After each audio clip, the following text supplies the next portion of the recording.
Saludo con gusto en la línea telefónica cuando son ya las 2 de la tarde con 26 minutos al vicecoordinador del grupo parlamentario del PRI en la Cámara de Diputados Federal, a Jorge Carballo Delfín. Jorge, ¿cómo te va? Bien, buena tarde, Luis, ¿me escuchas ahí bien? Sí, claro. Y oye, platicar contigo pues sobre este importante tema que tiene que ver con pues la glosa del informe, analizar bien el informe del presidente, este cuarto informe que ha sido pues sumamente señalado en el sentido de que cambió totalmente el formato, ahora se abrió a las redes sociales y a los jóvenes, pero también andan por ahí señalando que esto es un montaje. ¿Tú cómo lo ves?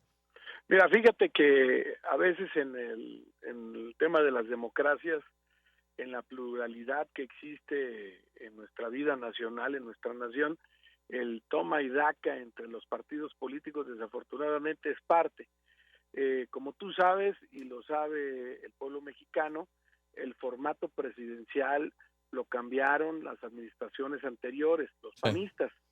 eh, Cuando tenían el problema, ¿te acuerdas de Calderón? ¿Sí me sí, escuchas bien, Luis? sí, claro, sí, adelante, adelante. Y precisamente en ese cambio de formato se dejó a un lado que la figura presidencial se presentara ante el Pleno del Congreso de la Unión. Como tú sabes, ayer los diputados con los senadores estuvimos en sesión solemne en espera de la recepción del informe, que por cierto lo llevó el secretario de Gobernación, Osorio Chong. Sí. Y bueno, la intención en este tipo de democracias pues es la participación del pueblo. Si el formato presidencial se cambió, hoy el presidente de la República, Enrique Peña Nieto, lo abre a los sectores, pero sobre todo a un sector en específico que son los jóvenes. Sí, Yo estuve escuchando, como muchos otros mexicanos, sí, puntualmente la participación del informe y la participación de los jóvenes.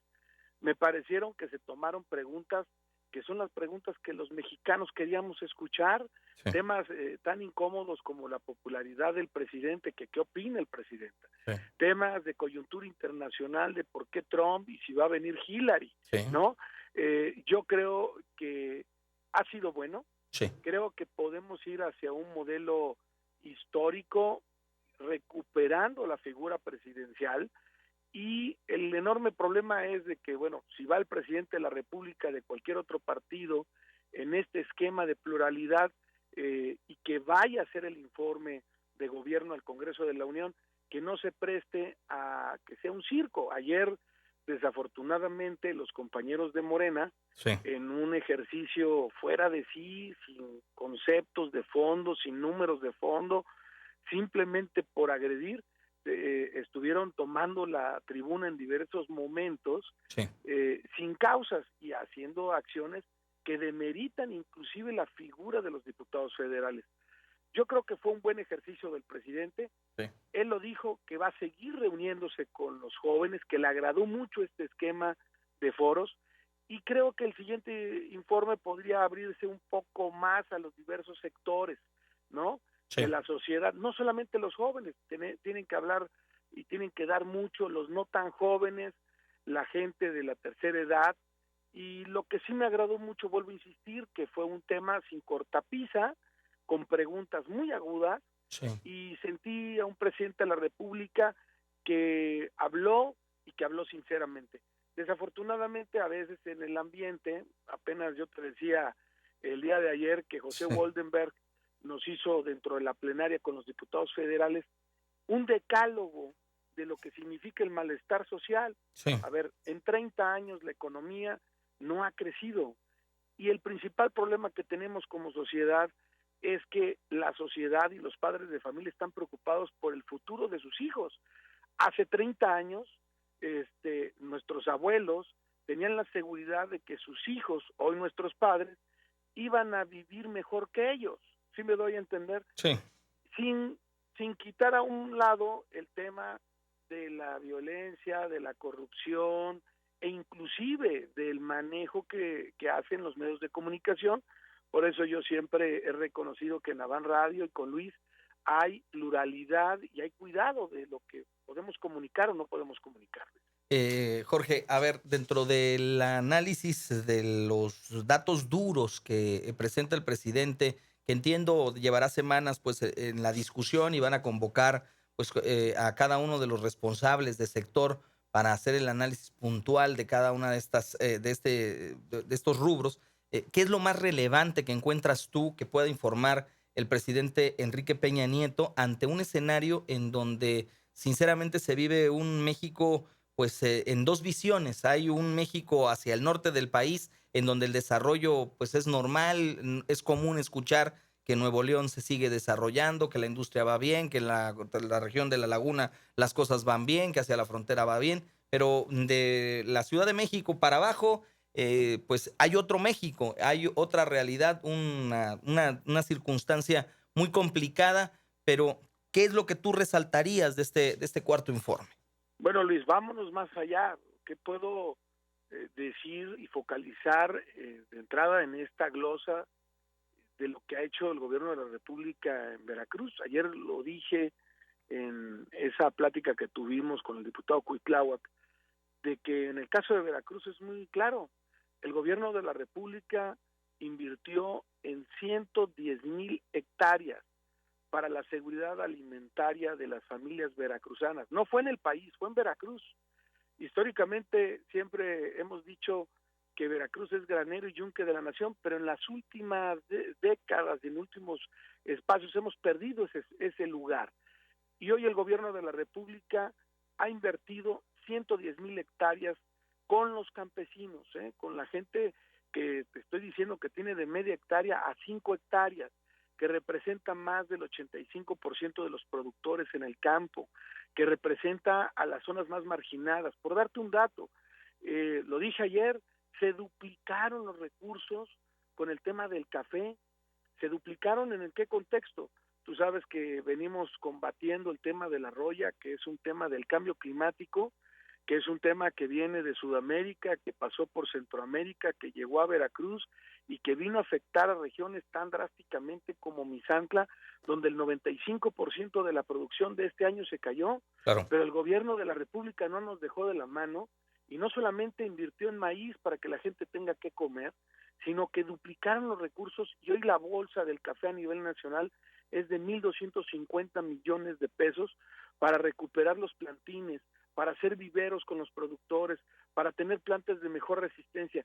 Y en esto te puedo dar casos como el tema de Catemaco, que es una zona de Zapopan de Cabañas, que colinda con Mecayapan, con Soteapan, con toda la zona indígena, en donde el presidente de la República le dio a los indígenas no solamente un vivero, les dio una tostadora, les generó todo un esquema empresarial para hacer su propia marca de café, Sí. y hoy estos indígenas están generando un café que no solamente lo venden en cereza, o sea, natural, sino que ya lo venden procesado y tienen marca propia y que lo venden al mercado europeo. Ese tipo de acciones son las cosas que se tienen que comunicar. Sí es cierto, Luis, que hay descontento social. Ya lo dije, hace 30 años la condición de vida y la esperanza de vida en materia económica era otra. Hoy somos más, somos responsables todos. Hoy tenemos una sociedad poco participativa, y lo digo así con la responsabilidad que significa que es participativa. Hay pocas organizaciones de la sociedad civil organizada que estén ocupándose de la vida útil y de la vida democrática de México y de Veracruz. Hoy tenemos que involucrar y buscar la corresponsabilidad. ¿Qué tenemos? Una enorme recesión económica. Bueno, pues es la caída del petróleo y no tiene que ver con Veracruz o con México, Sí. tiene que ver con el mundo. ¿Por qué en otras naciones con la misma condición de recesión, con la misma condición inclusive de aspectos muy paralelos, no hay tanto descontento? Yo creo que es la naturaleza no solamente del mexicano. Claro. Yo creo que tenemos una enorme oportunidad en medio de la crisis de rehacernos. Los esquemas institucionales están puestos. Claro. ¿Qué hace falta? Que la clase política sea responsable. Ayer yo atajaba con el diputado Cuitláhuac que fuera responsable, que dijera las cosas con responsabilidad, porque muchos se dedican a criticar Sí. y no participan. Yo creo que uno de los temas más fuertes que tenemos que discutir, no solamente de la glosa de este año, es cómo nos vamos a organizar los diputados federales, la gente que tiene que ver con las decisiones, Sí. para que el presupuesto 2017, que va a ser menor a este año, Sí. se aplique con mayor eficiencia y eficacia. Fíjate qué alcance tienen estas dos palabras. Claro. Oye, Con Jorge, mayor eficiencia y eficacia. también, ya que estás haciendo este análisis y esta observación donde señalas que en México en los últimos 30 años no ha habido un crecimiento y un desarrollo para la sociedad, para el pueblo de México, mi pregunta va en este sentido: ¿cómo es posible que durante estos últimos 30 años este crecimiento no se dé, no se logre, pero si observamos, por ejemplo, que la clase política es así, crece y se desarrolla y alcanzan niveles de vida que pues no tendrían por qué tener o por qué alcanzar algunos de los políticos, cuando observamos pues fortunas inexplicables de muchos de los funcionarios? ¿A qué atribuyes esto y cómo atajarlo de una buena vez? Bueno, eso es lastimoso para todos los que participamos en la sociedad y lo vemos, los excesos que a veces se comete en la administración pública.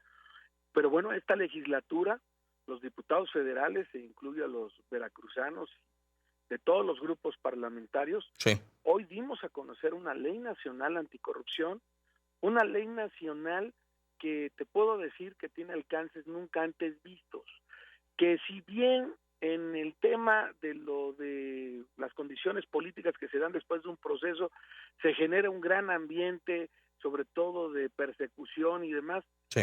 A ver, vendrá el momento donde las instituciones digan, si alguien debe, que lo pague, y si alguien no lo debe, pues será liberado. Claro. Para eso existen las instituciones. No podemos tener mesías que se conviertan en zares anticorrupción.